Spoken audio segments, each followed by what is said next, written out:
Hello दोस्तों। इस video से हम लोग यूपीएलटी ग्रेड कंप्यूटर टीचर के लिए जो प्रीवियस ईयर 8 क्वेश्चन थे जो 2018 में पूछे गए थे उसको हम लोग सॉल्व करने वाले हैं। और इस वीडियो को देखने के बाद आपको पता चलेगा कि किस लेवल तक के क्वेश्चन 2018 में पूछे गए थे और किस लेवल तक के क्वेश्चन आपको तैयार करने हैं। राइट।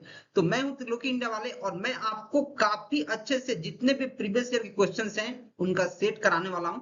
आप काफी ध्यान से देखें, मैं आपको एक एक कंसेप्ट और एमसीक्यू काफी बेहतर तरीके से बताऊंगा जिससे आप काफी आसानी से चीजों को कर सकेंगे। राइट। तो अगर आपको मेरा कंटेंट पसंद आएगा, अगर आपको जितने भी क्वेश्चन है अच्छे से समझ आ जाएंगे तो प्लीज आप चैनल को सब्सक्राइब कर देना, वरना सब्सक्राइब मत करना। और कोई भी डाउट है तो आप आराम से कमेंट कर सकते हैं। कोई भी एडिशनल जानकारी चाहिए तो आप आराम से हमारे व्हाट्सएप नंबर पे हमें मैसेज कर सकते हैं। अब मैं वीडियो में आगे बढ़ता हूं और क्वेश्चन को सॉल्व करना शुरू करता हूं। ठीक है। तो देखो, जो पहला क्वेश्चन हमारे पास निकल के आ रहा है वो क्या है? Which one of the following is prefix representation of the infix expression. जो हमारे पास एक्सप्रेशन दिया गया, क्वेश्चन है कि हमारे पास एक इनफिक्स एक्सप्रेशन दिया गया है। राइट। हमें क्या करना है, इसका प्रीफिक्स रिप्रेजेंटेशन निकालना है। तो कैसे निकलेगा? तो देखो, सबसे पहले हमें कुछ चीजें जाननी काफी जरूरी होती है कि इनफिक्स क्या होता है, प्रीफिक्स क्या होता है और पोस्ट फिक्स क्या होता है। तो जो हमारे स्टैक्स होते हैं उनमें बहुत सारे ऑपरेशन होते हैं। तीन होते हैं। कौन कौन? एक होता है इनफिक्स, दूसरा होता है प्रीफिक्स और तीसरा होता है पोस्ट फिक्स। तो सबसे पहले आपको इसके बारे में पता रहना चाहिए। तो देखो, इनफिक्स क्या होता है, जैसे इसका नेम सजेस्ट कर रहा है, मैं यहाँ एक बार लिखता हूं। इनफिक्स। इन मतलब क्या होता है? इन मतलब अंदर। इन मतलब क्या होता है? अंदर। मतलब इसमें जो ऑपरेटर रहता है वो बीच में रहता है। इनफिक्स में क्या रहता है? जो ऑपरेटर रहता है वो बीच में रहता है। प्रीफिक्स। प्री मतलब पहले। प्री मतलब पहले, मतलब जो ऑपरेटर होगा वो पहले होगा।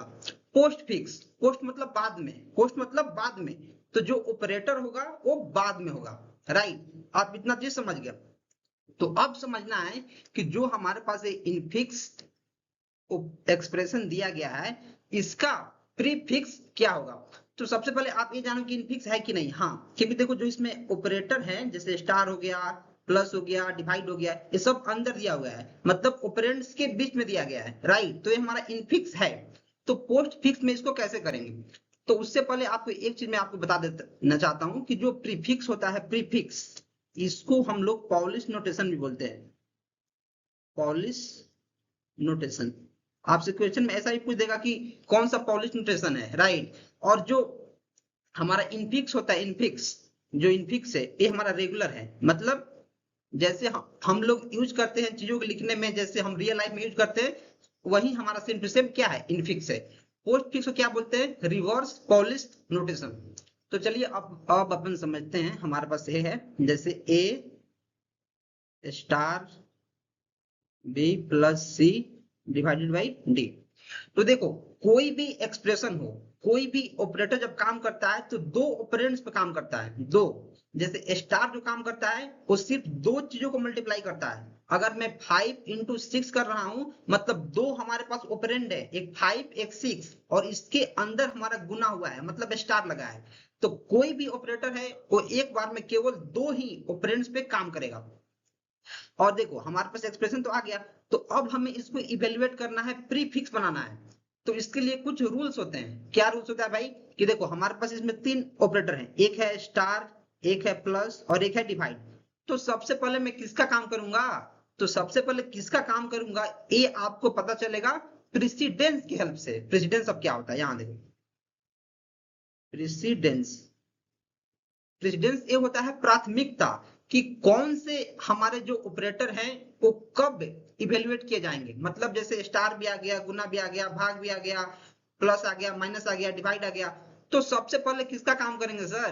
तो सबसे पहले आप काम करेंगे पैरेंथेसिस का, वो कोई भी पैरेंथेसिस हो। फिर आप काम करेंगे किसका? एक्सपोनेंशियल का। फिर आप काम करेंगे किसका? स्टार का, फिर डिवाइड का, फिर मॉडुलस का, फिर प्लस का, फिर माइनस का। ये आपको प्रेसिडेंस याद रहना चाहिए। ठीक है, इतना याद हो गया। अब मैं क्या करता हूँ, पहले एक बार इरेजर लेता हूँ और यहाँ डिलीट करता हूँ क्योंकि इसमें जगह काफी कम है। राइट। और फिर मैं आपको बताता हूँ। तो देखो, अब ध्यान से समझना, काफी ध्यान से समझने की जरूरत है। अब हमारे पास सबसे पहले प्रेसिडेंस किसका है, तो आप लोग सर ये जो पैरेंथेसिस है इसका है, तो जो पैरेंथेसिस है इसके अंदर हमारा क्या है, दो ऑपरेंड है बी और सी, तो पहले मैं इसका काम करूंगा, तो क्या हो जाएगा, जो इसमें क्या है प्रीफिक्स में करना है, प्रीफिक्स मतलब पहले, प्री मतलब पहले, मतलब जो ऑपरेटर होगा वो पहले आ जाएगा, तो बी प्लस सी को मैं इवेल्युएट करूंगा तो क्या हो जाएगा, प्लस पहले आ जाएगा, बी और सी यहाँ बच जाएगा, राइट, बी और सी बच जाएगा, और यहाँ बच जाएगा ए स्टार, और यहाँ डिवाइड डी तो बच जाएगा। अब देखो, अब ध्यान समझना, अब ध्यान से क्या समझना है कि अब हमारे पास जो ए ऑपरेट दोनों ऑपरेंड थे इन पर तो काम हो गया, अब हमारे पास बच गया एक मल्टीप्लाई और एक डिवाइड, एक मल्टीप्लाई और डिवाइड, इन दोनों का प्रेसिडेंस में सबसे ज्यादा किसका होता है, तो सबसे ज्यादा होता है हमारा गुना का, और भाग का भी दोनों का बराबर होता है, मतलब दोनों का बराबर होता है, जब दोनों का बराबर होता है तब हम लोग लेफ्ट टू राइट इवेल्युएट करते हैं, लेफ्ट टू राइट, तो पहले किसका इवेल्युएट कर देंगे, मैं इसको कर दूंगा स्टार को, तो क्या हो जाएगा, अब देखो ए ऑपरेंड हमारा एक हो गया, एक ऑपरेंड ए हो गया ए, और एक ऑपरेंड ए हो गया, तो इसमें जो स्टार है वो पहले चला जाएगा, तो अब क्या बन जाएगा, स्टार ए प्लस बी सी और डिवाइडेड बाई डी, ये हमारा हो गया। अब देखो ये जो सारे के सारे जो टर्म है वो एक टर्म हो गए, और एक टर्म हमारा डी हो गया, अब हमारे पास एक ही ऑपरेटर बचा सिर्फ डिवाइड, तो इसमें भी क्या होगा, प्री करना है, प्री मतलब पहले, तो अब जो हमारा हो जाएगा ये जो डिवाइड पहले जाएगा, डिवाइड मल्टीप्लाई फिर ए प्लस बी सी और डी यहाँ बच जाएगा। तो अब बताओ इसमें कौन सा ऑप्शन मैच कर रहा है, क्या ए नंबर मैच कर रहा है, divide multiply A plus B C D, yes, हमारा ए नंबर क्या हो जाएगा, आंसर, ए नंबर हमारा आंसर हो जाएगा। तो देखो भले इस क्वेश्चन को सॉल्व करने में 6 मिनट लगे, लेकिन अब इस टाइप के कोई भी क्वेश्चन आएगा तो आप समझ पाएंगे कि सबसे पहले हम क्या देखते हैं कि कौन से हमारे पास एक्सप्रेशन दिया गया है, किसमें चेंज करना है, फिर देखते हैं कि उसके कौन कौन से ऑपरेटर्स हैं, ऑपरेटर्स का प्रेसिडेंस क्या है, फिर चीजों को हम लोग सॉल्व करते हैं, right. Next, the minimum number of temporary variable needed to swap the contents of two variables is, तो इस टाइप की क्वेश्चन जब आप बीटेक कर रहे होंगे या फिर बीसीए कर रहे होंगे या फिर कोई भी कंप्यूटर साइंस से रिलेटेड आप कोर्स कर रहे होंगे, तो इस टाइप की क्वेश्चन आपको मिला होगा कि आपके पास दो वैल्यू हैं, आपको क्या करना है, दो वेरिएबल है उनके वैल्यू को आपस में स्वैप करना है। तो जब अपन बीटेक में पढ़ते थे फर्स्ट सेकंड सेमेस्टर में, तो उसमें एक टेम्पररी वेरिएबल का अपन यूज करते थे और उसके हेल्प से स्वैप करते थे। तो यहाँ क्वेश्चन है कि कम से कम कितना टेम्पररी वेरिएबल लगेगा, राइट। तो जो लोग बीटेक पढ़े होंगे वो डायरेक्ट मार देंगे 1, और उनको लगेगा कि वो सही मार दिए हैं क्योंकि एक टेम्पररी वेरिएबल तो लगता ही है, लेकिन इसका आंसर ए नहीं होगा, राइट। मैं आपको इसके 3 तरीके से बता रहा हूं ताकि चीजें आपके दिमाग में हमेशा रहें, राइट। तो देखो जैसे आप मान लो कि a इज इक्वल टू है हमारा 5, इक्वल टू 5 और b इक्वल टू है क्या 2, तो अपन बीटेक में क्या करते थे कि एक अपन टेम्प मान लेते थे, टेम्प, जैसे टेम्प इज इक्वल टू, जैसे ही खाली है, जैसे टेम्प अपन इनिशियलाइज कर लिए, जैसे ही खाली है मतलब इसमें कुछ नहीं है, टेम्प सिर्फ टेम्प को आपने इनिशियलाइज कर लिया, ठीक है। तो अपन क्या करते थे, जो टेम्प होता था टेम्प, इसमें डाल लेते थे 5 को, मतलब ए को, और ए में डाल लेते थे बी को, और बी में वापस डाल लेते थे किसको, टेम्प को। तो कैसे होता था, देखो टेम्प हमारा खाली है उसमें ए को डाल दिए, मतलब ए टेम्प हमारा क्या हो गया, अब टेम्प का वैल्यू हमारा 5 हो गया, 5।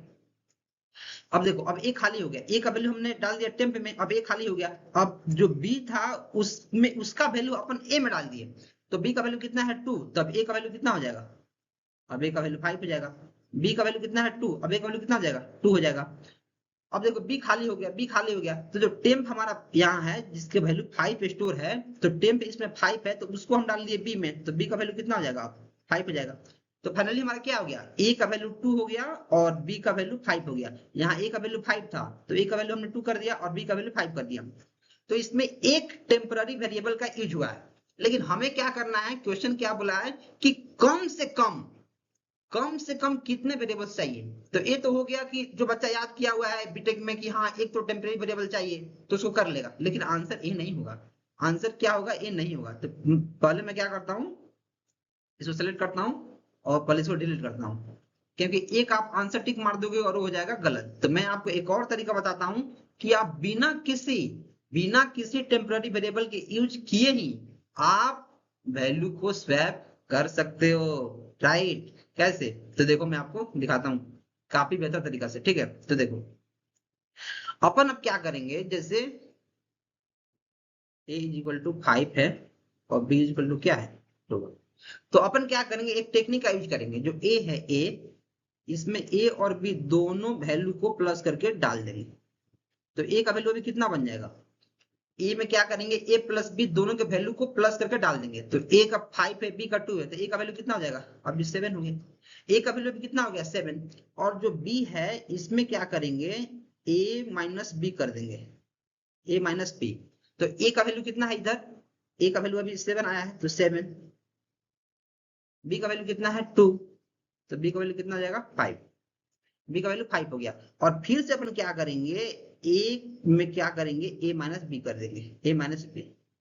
तो a का वैल्यू कितना है हमारा, a का वैल्यू यहाँ आया हुआ 7, b का वैल्यू कितना है, b का वैल्यू यहाँ ऑपरेटेड वैल्यू है 5, इसको कर देंगे तो कितना आ जाएगा 2। तो अब देखो a का वैल्यू यहाँ 5 था, a का वैल्यू यहाँ क्या था 5, अब a का वैल्यू यहाँ अपडेटेड क्या हो गया है 2 हो गया है 2। b का वैल्यू यहाँ कितना था 2, तो b का वैल्यू यहाँ अपडेटेड कितना हो गया 5, मतलब वैल्यू आपस में स्वैप हो गया। तो हमने कितने टेम्पररी वेरिएबल का यूज यहाँ किया है, तो आप बोलोगे सर हमने तो टेम्पररी वेरिएबल का यहाँ यूज नहीं किया है, राइट। तो आंसर क्या हो जाएगा, हमने 0 टेम्पररी वेरिएबल का यूज किया है, तो आंसर क्या हो जाएगा 0, आंसर क्या हो जाएगा 0। और इसका एक तरीका और है जिसको आप बिटवाइज और या फिर जॉर ऑपरेटर के हेल्प से आप इसको कर सकते हैं। तो अगर आपको वो टेक्निक पता है तो आप कमेंट में उस टेक्निक को लिख सकते हैं, या फिर मैं पिन कमेंट में इसको लिख दूंगा अगर आप कमेंट करेंगे तो मिनिमम कितने वेरिएबल चाहिए टेम्पररी, 0 वेरिएबल चाहिए, right. Next, the following post fix expression with a single digit operands, यहां ध्यान देना, single digit operands is evaluated using a stack. देखो जो हमारे पास ये एक्सप्रेशन दिया गया है, जितने भी नंबर्स हैं इनको हमें एज सिंगल डिजिट कंसीडर करना है, राइट। क्या कंसीडर करना है, सिंगल डिजिट। तो हमें क्या करना है, note that the dash is the exponential operator, और जो ए है इसको एक्सपोनेंशियल ऑपरेटर बोलते हैं। The top 2 elements of the stack after the first star is evaluated are. अब इस क्वेश्चन को देख के बहुत सारे लोग छोड़ देंगे, उनको समझ में आया ही नहीं। तो देखो मैं समझाता हूँ क्या लिखा है। बोल रहा है कि हमारे पास एक पोस्ट फिक्स एक्सप्रेशन है, जितने भी इसमें जो हमारे नंबर्स हैं वो सारे के सारे सिंगल डिजिट हैं, और हमें क्या करना है कि स्टैक के ऊपर के टॉप 2 एलिमेंट्स को बताना है। जब हमारा स्टार इसमें दिया गया है, जो फर्स्ट स्टार इवेल्युएट होने के बाद जो स्टैक में टॉप 2 एलिमेंट्स हैं उनको बताना है। तो मैं क्या करता हूं, पहले मैं यहां एक बनाता हूं स्टैक, पहले मैं एक स्टैक यहां बना लेता हूं, और यहां से हम ट्रैवर्स करना शुरू करेंगे 8 से। तो सबसे पहले मैं 8 को इसमें डाल दूंगा, ठीक है। फिर मैं जाऊंगा 2 के पास, कोई ऑपरेटर नहीं है तो फिर मैं 2 को भी डाल दूंगा। फिर मैं जाऊंगा 3 के पास, मैं 3 को भी डाल दूंगा। फिर जैसे आएगा ये ऑपरेटर, जैसे ऑपरेटर आएगा, तो देखो कोई भी, मैंने आपको बताया है कोई भी ऑपरेटर होता है वो 2 ऑपरेंड पे काम करता है। तो जैसे ही यहाँ ऑपरेटर आया एक्सपोनेंशियल ऑपरेटर, मैं 2 ऑपरेंड को इसमें से निकालूंगा, 3 को और 2 को। मैं 2 को और 3 को निकालूंगा और इसमें एक्सपोनेंशियल ऑपरेशन लगा दूंगा। तो क्या हो जाएगा, 2 के पावर 3 हमारा 8 हो जाएगा, 8 हो जाएगा। अब 8 को क्या करूंगा, वापस से मैं इसमें इसके अंदर डाल दूंगा। तो मैं क्या करता हूँ, इन दोनों को मैंने भगा दिया, इन दोनों को भगा देता हूँ, और 8 को मैं वापस से यहाँ एक डाल लेता हूँ, ठीक है। फिर मैं जाऊंगा नेक्स्ट ट्रावर्स करूंगा, तो मुझे देखेगा 8 डिवाइड का साइन। जैसे डिवाइड का साइन आएगा तो फिर से मैं ऊपर के 2 एलिमेंट को बाहर निकालूंगा। तो 8 को मैंने बाहर निकाल दिया और फिर 8 को और डिवाइड कर दिया, तो कितना जाएगा 1, कितना जाएगा 1। मैंने 8 को निकाला, 8 को निकाला, दोनों को डिवाइड कर दिया, क्योंकि यहाँ ऑपरेटर हमारा ए है, तो हमारा आंसर क्या हो जाएगा 1। तो अब मैं क्या करूंगा, फिर से मैं इसको डिलीट करूंगा और 1 को वापस इसमें डाल दूंगा। तो हमने 1 को इसमें डाल दिया, ठीक है, 1 को डाल दिया। फिर मैं आगे बढ़ूंगा और जाऊंगा 2 के पास, जाऊंगा तो 2 को मैं इसमें डाल दूंगा। फिर मैं आगे जाऊंगा 3 के पास, तो 3 को इसमें डाल दूंगा, 3 को डाल दूंगा। फिर मैं आगे जाऊंगा, मुझे स्टार मिलेगा, और जैसे स्टार मिलेगा तो फिर मैं ऊपर के दो एलिमेंट को निकालूंगा, तो मैं 3 को निकाल लिया और 2 को निकाल लिया और इसमें स्टार ऑपरेटर परफॉर्म कर दिया, तो कितना हो जाएगा 6। तो मैं क्या करूंगा, 3 को निकाल दिया, 2 को निकाल दिया, राइट। और जो 6 आया है मैं 6 को इसमें डाल दूंगा, और जैसे ही 6 को मैं डालूंगा तो मुझे एक कंडीशन मेरा फुलफिल हो गया कि हमारा जो फर्स्ट स्टार है इसको मैंने क्या कर लिया, जो फर्स्ट स्टार है इसको हमने इवेलुएट कर लिया। फर्स्ट स्टार को हमने क्या किया है, फर्स्ट स्टार हमारा इवेलुएट हो गया। तो क्वेश्चन यही है कि जो 2 टॉप के एलिमेंट्स क्या होंगे स्टैक के जब हमारा फर्स्ट स्टार इवेलुएट हो जाएगा। तो जैसे ही हमने फर्स्ट स्टार को इवेलुएट किया है तो हमारे टॉप के 2 एलिमेंट्स बच गए हैं, एक 6 है जो टॉप में है और सेकेंड टॉप में हमारा 1 है। तो आंसर हमारा 6 और 1 टॉप के एलिमेंट बच जाएंगे, तो आंसर हमारा क्या होगा। तो आई थिंक आपको चीजें समझ में आ रही होंगी। आप प्लीज ध्यान से देखो यार, वीडियो को एक बार में समझ में नहीं आ रहा 2 बार देखो, क्योंकि इस टाइप के क्वेश्चन पूछे जाएंगे और अगर आप अच्छे से नहीं समझ के जाते हैं तो आप क्वेश्चन को छोड़ देंगे। बच्चा तो इतना बड़ा क्वेश्चन देख के ही छोड़ देगा कि भाई यार क्या दिया है, मुझसे तो नहीं बनने वाला है, right. Next, a hash function defined as f of key mod 7 with the linear probing is used to insert the keys इतना into a table indexed 0 to 6, what will be the location of the key 11। इस question को देख के teacher छोड़ देंगे, student को तो छोड़ो, टीचर लोग को समझ में नहीं आएगा। क्या करना है, बोला गया है कि हमारे पास कुछ एलिमेंट है, हमारे पास क्या है, कुछ एलिमेंट्स दिया गया है और उसका एक इंडेक्स वैल्यू दिया गया है कि 0 to 6 में इन सारे एलिमेंट को हमें इंसर्ट करना है। ठीक है, समझ गया।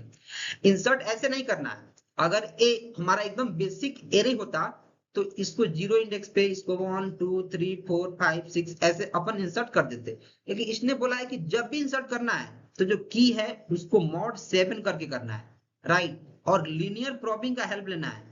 अब लीनियर प्रोबिंग क्या होता है, तो देखो ये हैशिंग का एक टेक्निक है कि अगर जैसे मान लो कि 5 एलिमेंट है और तीसरा नंबर पे कोई एलिमेंट पहले से रखा गया है और जो चौथा एलिमेंट है उसका भी मॉड करने पे इंडेक्स वैल्यू 3rd ही आ रहा है, तो उसको क्या करेंगे, अपन लिनियरली आगे बढ़ेंगे और उसके आगे जो जगह खाली होगा उसको उस जगह पे रख देंगे, भले उसका 3rd पोजीशन क्यों नहीं हो।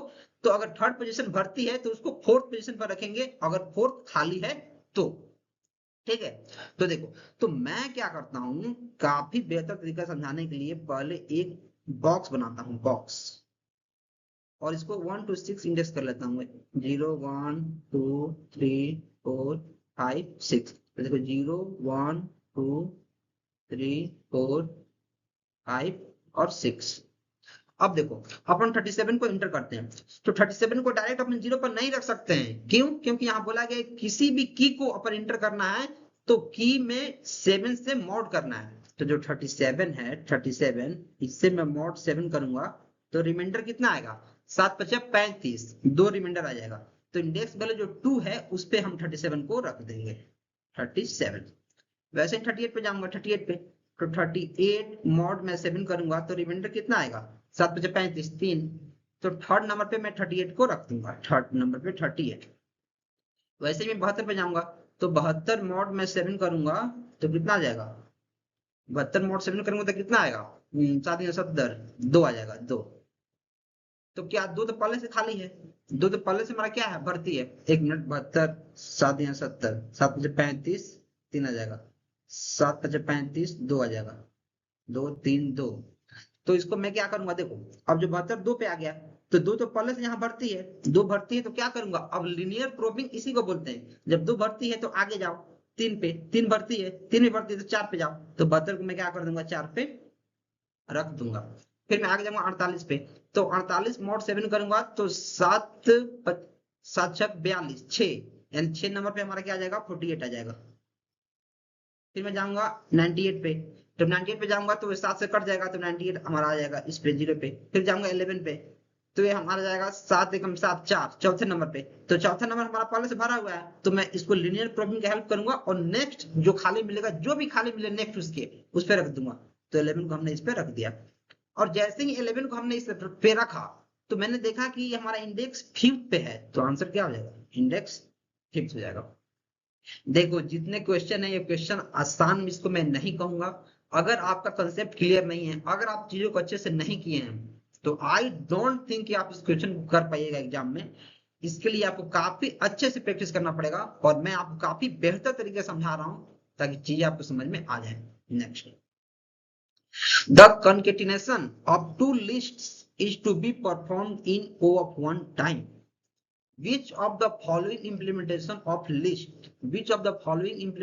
the lists would be used? Right, तो देखो बोल रहा है कि हमारे पास दो लिस्ट है, उनको उनका जो कंकेटिनेशन है मतलब उन दोनों को आपस में ऐड करना है O ऑफ वन टाइम में, मतलब कंस्टेंट टाइम में। हमें सारे लिस्ट को ट्रावर्स नहीं करना है, हमें उनको O ऑफ वन यानी कंस्टेंट टाइम में कंकेटिनेट कर देना है।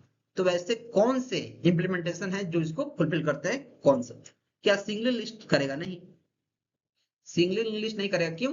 क्योंकि देखो सिंगली लिंक लिस्ट में क्या होता है, जैसे मैं यहाँ बनाता हूँ, जैसे एक लिस्ट ए हो गया और एक लिस्ट ए हो गया, जैसे मान लो इसे जुड़ा गया, ठीक है, तो ये हमारा टेल है। इस टेल को इस हेड से ऐड करने के लिए पहले हमें पता करना पड़ेगा कि टेल कौन सा है, तो सारे लिस्ट को ट्रावर्स करना पड़ेगा।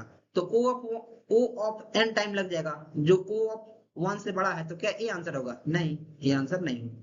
डबल लिंक लिस्ट हो जाएगा? नहीं, ये भी नहीं होगा, क्योंकि इसमें भी हमें टेल को पहले फाइंड आउट करना पड़ेगा, फिर हम उसको ऐड कर पाएंगे, तो ओ ऑफ एन उसमें भी लग जाएगा, तो क्या हो जाएगा? ये भी हमारा आंसर नहीं होगा। क्या सर्कुलर लिंक लिस्ट होगा? Yes, circular double link list क्यों होगा? क्योंकि इसमें अपन दो पॉइंटर को रख सकते हैं, इसमें प्रीवियस पॉइंटर और नेक्स्ट पॉइंटर रहता है, और इसका टेल जो होता है वो डायरेक्ट वापस से आके हेड में लिंक रहता है। तो मैं डायरेक्ट टेल को हटाऊंगा और टेल को हटा के जो दूसरे हमारे पास जो लिंक लिस्ट होगा उसमें उसके टेल को मैं डायरेक्ट उसके हेड से ऐड कर दूंगा। डायरेक्ट हमारे पास दो पॉइंटर उसमें होता है, तो ये हमारी चीजें आसान कर देंगी। तो आंसर क्या हो जाएगा हमारा? सी नंबर। आंसर क्या हो जाएगा? सी।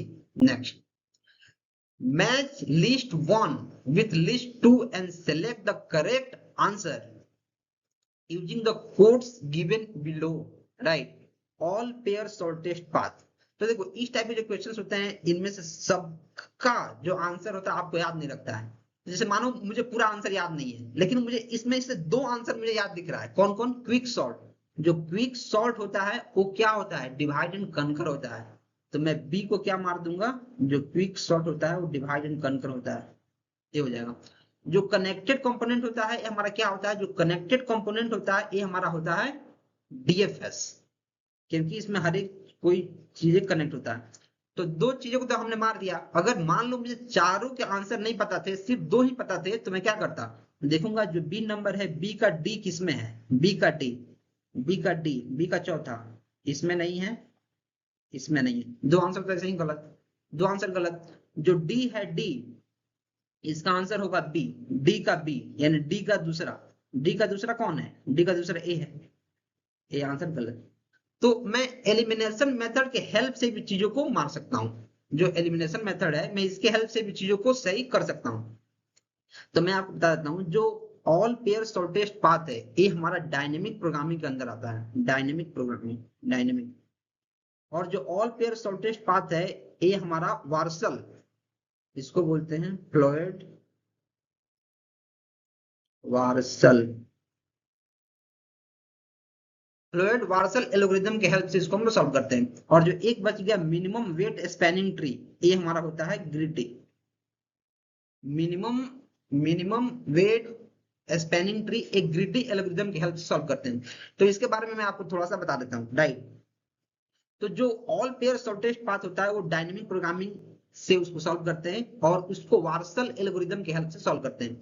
जो क्विक सॉर्ट होता है उसको डिवाइड एंड कनकर बोलते हैं, क्योंकि इसमें क्या होता है बड़े प्रॉब्लम्स को अपन दो बार भाग में डालते हैं और जो दो भाग बच गया है उन दोनों को भी वापस से दो दो भाग में पार्ट करते जाते हैं और उसको डिवाइड कर करके लास्ट तक पहुंचते हैं और फिर उसको मर्ज करना शुरू करते हैं, उसको मर्ज करना शुरू करते हैं। राइट, और उसको आंसर निकालते हैं। जो ग्रीडी होता है वो क्या होता है? क्रूसल। जो मिनिमम वेट स्पैनिंग ट्री ये हमारा क्रूसल और प्रिम्स एल्गोरिथम को यूज करता है। क्रूसल और प्रिम्स एल्गोरिथम आपने सब चीजें पढ़ी होंगी, नहीं तो आपकी इन सारी चीजों को याद करना पड़ेगा। इन चीजों को आपको याद करना पड़ेगा। जो मिनिमम वेट स्पैनिंग ट्री में क्या होता है? क्रूसल और प्रिम्स एल्गोरिथम को अपन यूज करते हैं जो बेस्ट लोकल ऑप्शन को सिलेक्ट करता है। कनेक्टेड कंपोनेंट, कनेक्टेड, जैसे कनेक्शन का बात है, कनेक्शन, तो उसमें क्या होता है हमारा जो डीएफएस होता है वो हर एक चीजों को सर्च करता है, हर एक कनेक्शन को सर्च करता है, हर एक नोड को सर्च करता है। तो वैसे आप इसको रिलेट कर सकते हैं, जो कनेक्टेड है वो क्या है, डीएफएस है, राइट। नेक्स्ट, तो इसका आंसर क्या हो जाएगा, हमारा बी आंसर हो जाएगा। तो इसमें से अगर आप दो किसी आंसर को भी याद किए होते अगर, तो आप इसको टिक मार सकते थे, right. Next, which one of the following algorithm solve all pair shortest path problem. अभी मैंने आपको बताया है, इसके प्रीवियस क्वेश्चन में ही ऑल पेयर शॉर्टेस्ट पाथ के बारे में जिक्र हुआ है, जिसको बोलते हैं फ्लोयड वार्सल एल्गोरिथम, फ्लोयड वार्सल एल्गोरिथम। और इसका अगर टाइम कॉम्प्लेक्सिटी की आप कहीं ना कहीं बात करें, तो इसका जो टाइम कॉम्प्लेक्सिटी निकल के आता है O of n3 omega of n3, right. All pair shortest path algorithm काफी, जो प्रॉब्लम है काफी क्या है, फेमस है। तो जो फ्लोयड वार्सल एल्गोरिथम है उसके हेल्प से इसको अपन सॉल्व करते हैं, तो इसको आपको याद रखना काफी जरूरी है, right. Next, which of the following sorting algorithm has the worst time complexity of n log n। अब बहुत सारे लोगों को इसके बारे में पता नहीं है, राइट। तो मैं आपको बता देता हूं, देखो जो क्विक सॉर्ट होता है, जो क्विक सॉर्ट होता है, इसका जो टाइम कॉम्प्लेक्सिटी होता है वर्स्ट केस का, ये होता है इसका जो टाइम वर्स्ट केस होता है O ऑफ n स्क्वायर। जो इंसर्शन सॉर्ट होता है इसके बारे में तो आपको पता ही होगा, इसका ही होता है O ऑफ n स्क्वायर। और जो सिलेक्शन सॉर्ट है इसका ही होता है O ऑफ n स्क्वायर। जो quick sort, insertion sort, selection sort, इन सबका टाइम वर्स्ट टाइम कॉम्प्लेक्सिटी क्या होता है, O ऑफ n स्क्वायर। तो O of n log n एक ही बच गया, O of n log n। ये चीज आपको याद करनी पड़ेगी, इसका कोई शॉर्टकट नहीं है, कोई भी नहीं। आपको ये चीजें याद करनी पड़ेंगी कि जो हीप सॉर्ट होता है उसका वर्स्ट टाइम कॉम्प्लेक्सिटी होता है O of n log n, quick sort का O of n square, insertion sort, selection sort दोनों का O ऑफ n स्क्वायर होता है, right. Next, what is common in 3 different types of traversal, in order, pre order, post order. मैंने आपको पहले question में एक चीज बताया है कि in fix, prefix, post fix, वो हमारे स्टैक में जो ऑपरेशंस होते हैं उनके लिए जो एल्गोरिदम उसको बोलते हैं। लेकिन जो हमारा ट्री होता है, ट्री, इसमें हमारा अलग चीज चलता है, in order, pre order, post order. In मतलब अंदर, इन मतलब अंदर, मतलब इसको ट्रैवर्स करने से पहले आप लेफ्ट को करेंगे, फिर रूट को, और फिर राइट को। इन में ये हमारा इन हो गया। प्री में क्या आ गया, प्री मतलब पहले, मतलब रूट पहले हो जाएगा, तो रूट, लेफ्ट, राइट। और पोस्ट मतलब क्या होता है, पोस्ट मतलब बाद में मतलब रूट बाद में आएगा, तो पहले लेफ्ट, फिर राइट, फिर रूट। तो अब क्वेश्चन बोल रहा है कि तीनों ट्रावर्सल में कॉमन क्या है। तो आप कॉमन देख पा रहे होंगे कि जो कॉमन क्या है कि लेफ्ट जो सब ट्री होता है, लेफ्ट वो तीनों में पहले होता है। इसमें भी लेफ्ट पहले हो रहा है, राइट, इसमें भी हमारा लेफ्ट पहले हो रहा है, इसमें भी हमारा लेफ्ट पहले हो रहा है। तो root is visited before the right, नहीं, left subtree is always visited before the right subtree. देखो राइट यहाँ है, राइट यहाँ है, राइट यहाँ है, राइट यहाँ है, राइट से पहले इसमें लेफ्ट हो गया है, यहाँ राइट है, राइट से पहले इसमें भी लेफ्ट हो गया है, राइट यहाँ है, राइट से पहले इसमें भी लेफ्ट हो गया है। मतलब कोई भी ऑर्डर हो, वो चाहे इन ऑर्डर हो, प्री ऑर्डर हो, पोस्ट ऑर्डर हो, जो लेफ्ट सब ट्री है वो हमेशा राइट सब ट्री से पहले एग्जीक्यूट होगा, राइट। तो आंसर क्या हो जाएगा, हमारा आंसर हो जाएगा बी नंबर। और इसको अगर काफी डिटेल में आपको चीजें पढ़नी है तो आपको कोई कोर्स लेना पड़ेगा, जिसके बारे में आपको बताऊंगा। मैंने काफी बेहतर तरीके से चीजों को समझाया हुआ है। तो मैं आपको इंट्रोड्यूस करता हूं एक काफी अच्छा ई बुक से, जिसमें अभी तक के कंप्यूटर साइंस से रिलेटेड जितने भी एग्जाम्स हुए इंडिया में, वो चाहे एनबीएस हो, केबीएस हो, बिहार स्टेट हो, बिहार टीआरई हो, राजस्थान टीचर, एमपी टीचर, कहीं का भी टीचर है, कहीं का भी कोई भी एग्जाम में जो कंप्यूटर साइंस से रिलेटेड है, उन सबके क्वेश्चन विद डिटेल्ड एक्सप्लेनेशन हमने इस ई बुक में रखा है। इस ई बुक का प्राइस अभी मात्र 55 रुपया है, मात्र 55 रुपीज। आप कभी भी आप इस व्हाट्सएप नंबर पे हमें हाय कंप्यूटर ई बुक लिख के मैसेज कर सकते हैं। व्हाट्सएप पर ही पेमेंट करके आप डायरेक्ट उसी से में इस ई बुक ले सकते हैं। अगर आप चाहते हैं कि हमने काफी बेहतर से तरीका से, जो यूपीएलटी ग्रेड कंप्यूटर टीचर है उसका हमने जो 13 सब्जेक्ट जो 13 सब्जेक्ट पूछे जाने वाले हैं उसका हमने काफी बेहतर तरीका से नोट्स भी तैयार किया है। आप नोट्स का सैंपल भी यहाँ देख सकते हैं। हर एक चीजों को काफी अच्छे से हमने समझाया है, लिख लिख के, जो जितने भी क्वेश्चन बन सकते हैं सबको रखा है। और इसका प्राइस अभी मात्र 165 है। आपको 165 में ई बुक भी मिल जाएगा और जो 13 सब्जेक्ट्स के हैंड रिटन नोट्स हैं वो भी आपको देखने को मिल जाएंगे। या फिर आपको सिर्फ ई बुक चाहिए तो आप सिर्फ 55 रुपए दे सकते हो। आपको सिर्फ नोट्स चाहिए तो आप सिर्फ 100 रुपए दे सकते हो। और दोनों को मिला के आप सिर्फ 165 रुपए दे सकते हो, क्योंकि बहुत सारा तो इसमें टैक्स चला जाएगा। तो आप डेफिनेटली इसको चेकआउट कर सकते हो, लिंक डिस्क्रिप्शन में, आप वहां से भी ले सकते हो या फिर डायरेक्ट व्हाट्सएप पे आप हमें मैसेज करके वहां से भी ई बुक को और नोट्स को ले सकते हो, काफी अफोर्डेबल में। क्योंकि यार क्वेश्चन को सॉल्व करना और काफी बेहतर से समझना बहुत जरूरी है, क्योंकि एग्जाम्स में जो क्वेश्चंस आएंगे अगर आप अच्छे से नहीं समझे हैं तो आपकी बैंड बच जाएगी। राइट, नेक्स्ट क्वेश्चन क्या है? Which one of the following is correct recurrence relation for the worst case of binary search? देखो बाइनरी सर्च क्या होता है मैं आपको समझाता हूं। जैसे एक बाइनरी सर्च क्या होता है, एक ऐसा एल्गोरिदम होता है जो सॉर्टेड एरे पे काम करता है। जैसे मान लो 1 2 3 4 5 6 7 ऐसे करके समझ लो कि 100 तक है। राइट, मान लो 100 तक है। तो अगर इसमें तुम्हें 55 को सर्च करना है, 55 को, तो क्या तुम एक एक पेज पलटाओगे? एक एक पेज नहीं, तुम बोलोगे मैं क्या करूंगा, एक बार बुक को पकड़ूंगा, मैं आधा पेज पलट दूंगा, तो मैं सीधे आ गया 50 पे। मैं 50 पे आ गया और मैं देखूंगा जो 50 पेज पे मैं आया हूं तो क्या ये 55 के बराबर है या 55 से कम है कि 55 से ज्यादा है? तो आप बोलोगे जो 50 है ये 55 से कम है। मतलब 50 जो 55 से कम है, मतलब 50 से कम जितने भी हैं उनको अब मुझे देखने की जरूरत नहीं है, क्योंकि जो 55 है वो 50 से ज्यादा है और 50 पेज पे मैं ऑलरेडी चला गया हूं। तो क्या 50 से कम वाले को मुझे देखना जरूरी है? नहीं, इनको मैं छोड़ दूंगा, मतलब आधा पार्ट को तो मैं ऐसे ही उड़ा दूंगा हवा में। अब मैं 50 से लेके 100 तक देखूंगा। तो अब मैं देखूंगा 50 के राइट साइड में, तो फिर मैं एक एंट्री मारूंगा 75 पे आ जाऊंगा। तो फिर मैं देखूंगा 75 और 100 के बीच में नहीं है, इसके लेफ्ट में आऊंगा। तो बाइनरी सर्च क्या करता है, आधा आधा एलिमेंट को दो भाग में बांटता है और फिर से एक पार्ट में सर्च करता है। राइट, तो बोल रहा है वर्स्ट के सिनारियो में इसका रिकरेंस रिलेशन क्या होगा। तो मैं देख रहा हूं कि आधा बांट रहा है, मतलब एक बार में आधा कर रहा है, आधा। तो आंसर में यहाँ दोगुना कर रहा है। क्या दोगुना कर रहा है? 2 बार नहीं, आधा कर रहा है। तो ये तुम्हारा खत्म हो जाएगा। T N by two O of N, क्या एन टाइम में काम कर रहा है? नहीं, आधा जो कर रहा है वो एक बार कर रहा है, एक बार। जैसे 1 से 100 तक अपन किए हैं, तो 1 से 100 तक में आधा कितना बार किया है? एक बार। अब फिर 1 से 100 हो गया, 50 कर दिया, 1 से 50 को गायब कर दिया। अब 50 से जो 100 बच गया उसमें भी एक बार कर रहा है, एक बार। मतलब ओ ऑफ 1 टाइम लगना चाहिए, तो क्या ओ ऑफ हमारा एन टाइम लगेगा? नहीं, ये भी खत्म। T of N by two O of N, ये मुझे सही लग रहा है, क्योंकि इसमें क्या कर आधा अपन सर्च कर रहे हैं, आधा बार और कांस्टेंट टाइम में। ये मुझे सही लग रहा है, सही लग रहा है।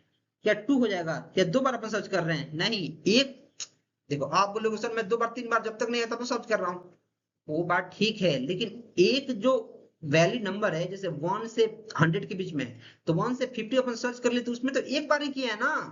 तो उसको क्या बोलते हैं, ये हमारा ये भी गलत हो जाएगा, रिकर्सिव कॉल हमारा एक बार ही होगा। वो आप लॉग इन कहां से आएगा, खत्म। तो आंसर क्या हो जाएगा?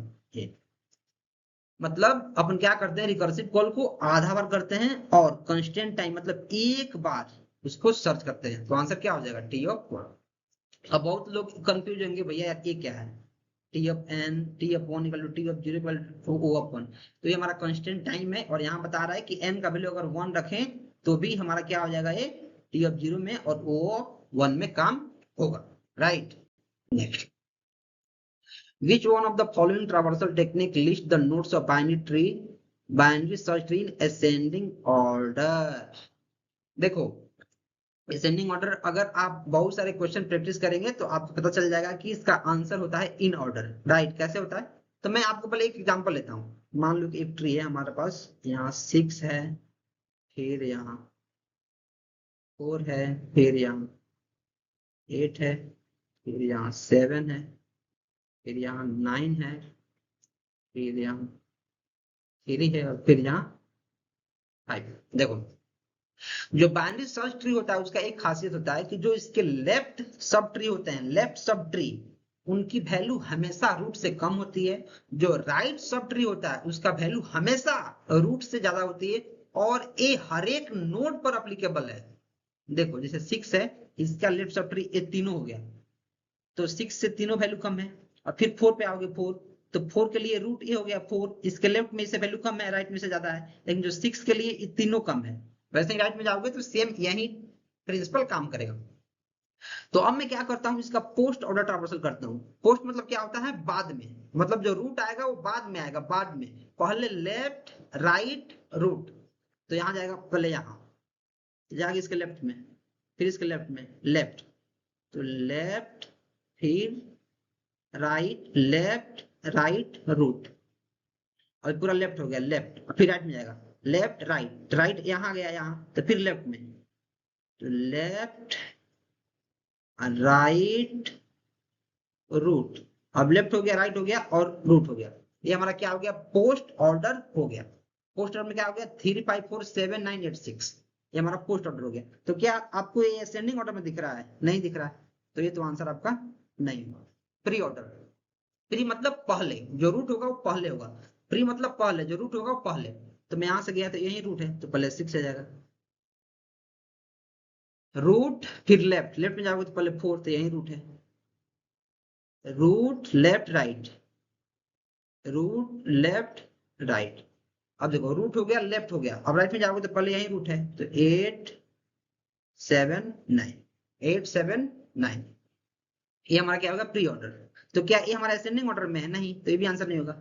अब इन ऑर्डर करो, इन, इन मतलब क्या होता है, बीच में, इन मतलब बीच में, इन मतलब बीच में, मतलब जो रूट होगा वो बीच में होगा। तो पहले लेफ्ट रूट राइट, तो लेफ्ट क्या है, या क्या लेफ्ट है 6, नहीं, क्या लेफ्ट है, नहीं, क्या लेफ्ट है, नहीं, तो क्या हो जाएगा, पहले लेफ्ट 3, लेफ्ट फिर रूट, रूट क्या है 4, फिर राइट 5, इसके लिए लेफ्ट रूट राइट, लेफ्ट खत्म हो गया। अब फिर जाएगा लेफ्ट फिर रूट, पर 6 पे जाओगे 6, तो लेफ्ट हो गया, लेफ्ट हो गया, रूट हो गया। अब राइट में जाओगे तो फिर हमारा ए है जाएगा, राइट में जाओगे तो फिर लेफ्ट रूट राइट काम करेगा, तो लेफ्ट में जाओगे तो 7 फिर 8 और फिर 9। तो आप देख पा रहे होंगे कि जैसे इस बाइनरी सर्च ट्री का हमने इन ऑर्डर किया है तो अपने आप असेंडिंग में आ गया।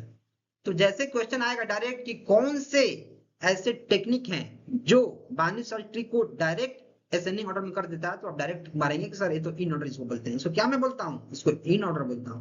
तो आंसर हमारा क्या हो जाएगा, C, right. Next, C was primarily developed as, तो देखो जो सी लैंग्वेज है, जो सी लैंग्वेज है वो early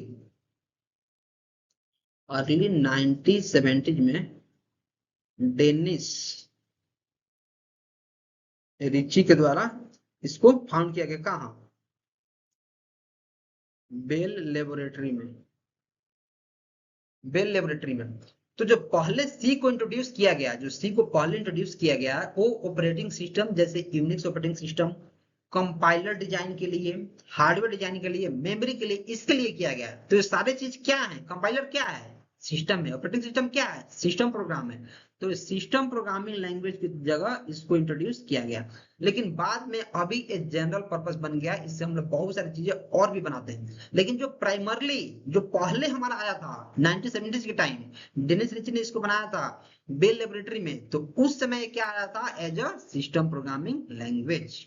next, the program fragment int equal to 5 equal to 2, देखो ये हमारा एक्चुअल आस्क्ड क्वेश्चन है। देख रहे हो क्वेश्चन का लेवल, अगर कंसेप्ट क्लियर नहीं रहेगा तो एग्जाम में चक्कर आ जाएंगे, बनेगा ही नहीं, राइट। तो मैं बोलता हूं प्लीज ध्यान से पढ़ो, जितने भी पढ़ रहे हो ध्यान से करो, अच्छे से समझो, फिर करो।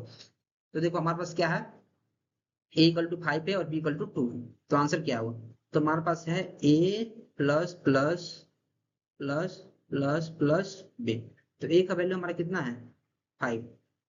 ये हमारा post, post increment, post increment में क्या होता है, पहले वैल्यू को यूज कर लो, पोस्ट मतलब बाद में, पोस्ट मतलब बाद में, पहले वैल्यू को यूज कर लो, बाद में बढ़ा देना, तो बाद में बढ़ा देंगे, पहले यूज कर लेते हैं 5। अब देखो प्री, प्री में क्या होता है, प्री मतलब पहले, पहले ऐड कर लो, बाद में यूज करना, तो पहले ऐड कर लेते हैं। 2 का वैल्यू कितना है, बी का वैल्यू कितना है 2, तो पहले ऐड कर लेंगे, तो क्या हो जाएगा 3, ऐड कर लिए। अब दोनों को ऐड करें तो कितना आ जाएगा 8।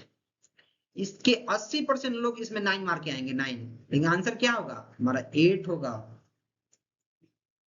ध्यान समझो क्या मैं बोल रहा हूं, इसमें मैं बोल रहा हूं कि a प्लस प्लस है पोस्ट इंक्रीमेंट, पोस्ट मतलब बाद में, पहले वैल्यू के यूज कर लो बाद में बढ़ा देना, पहले वैल्यू के यूज कर लो बाद में हमें बढ़ा देना वैल्यू को। प्री में क्या है, पहले वैल्यू को बढ़ा दो बाद में यूज करना, तो पहले मैं वैल्यू को बढ़ा दिया, पहले वैल्यू को मैं बढ़ा दिया, अब मैं इसको यूज कर ले रहा हूँ। और ए प्लस प्लस में क्या है, पहले वैल्यू को मैं यूज कर ले रहा हूँ बाद में बढ़ाऊंगा, तो मैं यूज कर लेता हूँ और इसको बढ़ा के यूज कर लेना है प्लस प्लस बी में, तो आंसर क्या हो जाएगा 8 हमारा आंसर हो जाएगा। Right, next, consider the following program segment in C programming language. हमारे पास आई दिया गया है और जे दिया गया है, और एक कंडीशन दिया है जब तक आई जे का मॉडुलस 0 है तो आई इक्वल टू आई बटा जे और J equal to J plus 1 कर दो। तो मैं क्या करता हूँ, यहाँ आई रखता हूँ पहले और यहाँ जे रखता हूँ।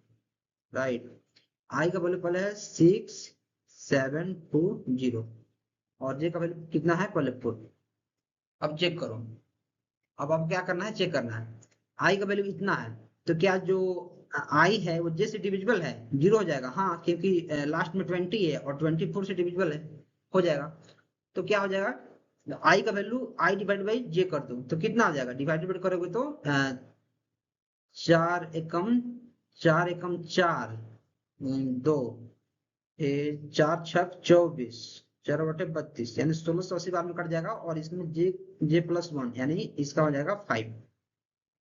फिर देखो आई और जे डिविजिबल है, हाँ डिविजिबल है, 5 है और लास्ट में 0 है मतलब डिविजिबल है। राइट, तो फिर क्या करो, इसको डिवाइड कर दो, डिवाइड करोगे तो अब कितना आ जाएगा, अब आ जाएगा हमारा 336 और ये बढ़ के 1 हो जाएगा। फिर डिविजिबल है तो फिर डिविजिबल कितना हो जाएगा 56 और ये हो जाएगा 7। फिर डिविजिबल है, ये हो जाएगा हमारा 8, ये हो जाएगा हमारा बढ़ के 8।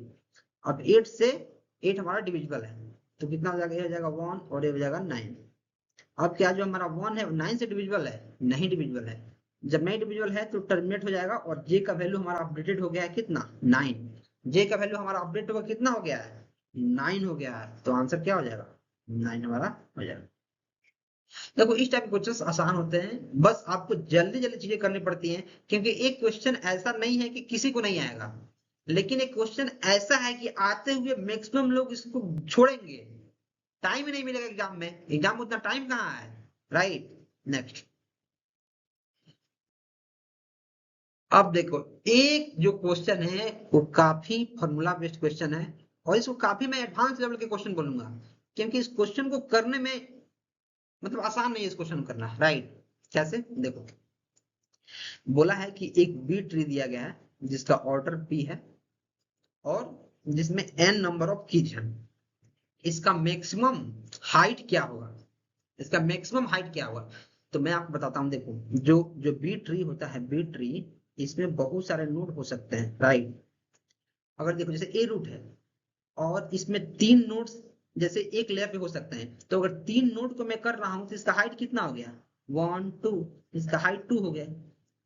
ध्यान समझो ध्यान से, अब मैं क्या करता हूँ, इसको मैं भगाता हूँ, इसको मैं भगाता हूँ।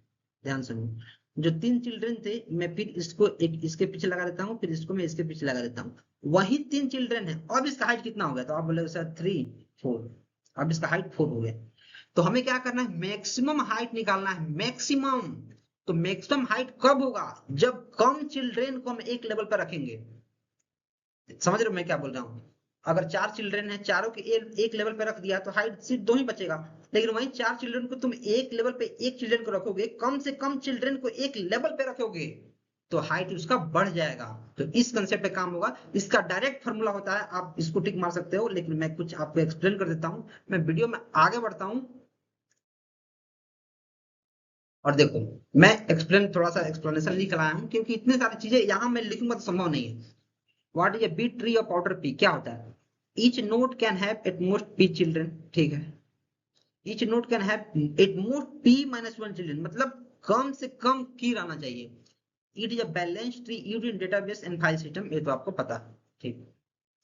हाइट मीन क्या है, हाइट मतलब number of levels from root to leaf, पता है। मोर हाइट बराबर स्लोअर सर्च, अगर जितना बड़ा हम लोग हाइट का ट्री बना देंगे तो काफी कम अच्छे से हम सर्च कर पाएंगे, मतलब अच्छे से सर्च नहीं कर पाएंगे, सर्च स्लो हो जाएगा। लेकिन हमें क्या करना है, लेकिन क्वेश्चन बोल रहा है कि हमें मैक्सिमम हाइट चाहिए, तो स्लो हो चाहे कुछ हो, मैक्सिमम हाइट तो हमें निकालना पड़ेगा, राइट। तो मैक्सिमम हाइट कब होगा, जब हर एक नोड में कम से कम चिल्ड्रन होंगे। मैंने आपको क्या बोला है, मैक्सिमम हाइट कब होगा, जब कम से कम चिल्ड्रन हम एक लेवल पर रखेंगे, तभी तो मैक्सिमम हाइट होगा ना जी। और इस नोट पे मिनिमम की हमारा इतना होगा, तो इसका डायरेक्ट फॉर्मूला है, आप डायरेक्ट इसको याद कर सकते हैं कि फॉर्मूला पर maximum height log of base p by two into N plus one by two. आप डायरेक्ट इसको याद कर लो, डायरेक्ट याद कर लो, क्योंकि इसको ड्राइव में करूंगा तो लग जाएगा 10 मिनट ड्राइव करने में। आप इसको डायरेक्ट याद कर लो कि मैक्सिमम हाइट बी ट्री के लिए log of base p by two into N plus one by two, याद कर लो। और गाइस यार एक बार मैं आपको फिर से रिमाइंड करना चाहूंगा कि अगर आप सच में सीरियस एस्पिरेंट हैं और आप अच्छे से तैयारी करना चाहते हैं और एक्चुअल आस्क्ड क्वेश्चंस के बंडल को प्रैक्टिस करना चाहते हैं कि जो आप पढ़े हैं आपको याद है कि नहीं, आपसे क्वेश्चन बन रहा है कि नहीं, तो आप इस ईबुक को डेफिनेटली चेकआउट कर सकते हैं। आप कभी भी इस नंबर पे मैसेज कर सकते हैं, आप व्हाट्सएप पे ही पेमेंट करके इस ईबुक को ले सकते हैं, सिर्फ 55 रुपीज इसका प्राइस है। और आप चाहते हैं कि भैया यार मुझे तो नोट्स भी चाहिए, तो आप 165 में नोट्स प्लस ईबुक दोनों लिख सकते हैं। काफी बेहतर तरीके से इसमें चीजें समझाई गई हैं, आपको मजा आ जाएगा। और दोस्तों यार आपको सच में अगर इस वीडियो समझ में आया हो, जो मैं क्वेश्चन समझाया हूँ आपके दिमाग में सच में समझ में आ गया हो, तो प्लीज आप चैनल को अभी कभी सब्सक्राइब कर दो। और कोई भी आप सुझाव देना चाहते हैं तो ऑलवेज आप दे सकते हैं, कमेंट सेक्शन खुला हुआ है, आप हमेशा सुझाव दे सकते हैं। और कोई भी आपको डाउट है तो आराम से कमेंट करें, वीडियो को लाइक करें, चैनल को प्लीज सब्सक्राइब कर दो यार अगर समझ में आया हो तो।